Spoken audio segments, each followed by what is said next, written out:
Oh, the LinkedIn training was absolutely fantastic. It was so empowering, it was so informative, it gave loads of ideas, and we were able to run past loads of our ideas past Mark and get the feedback that we needed to make it really bespoke for what we do, which is quite an unusual service.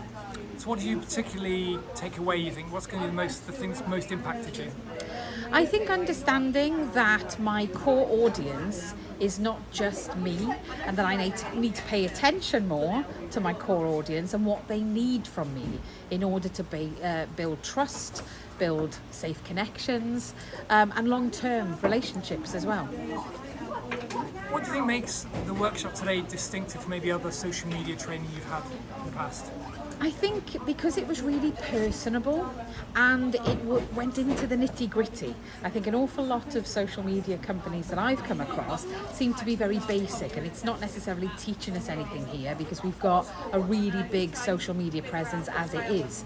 So we needed to go beyond that. We needed to go in depth, and this absolutely delivered there. So would you recommend Mark Saxby and Status Social?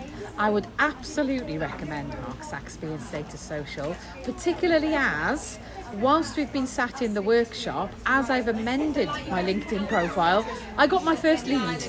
Exactly what I wanted as well. It was absolutely spot on, and it was completely in line with the changes that I've made to my LinkedIn profile. So I would absolutely recommend 10 out of 10.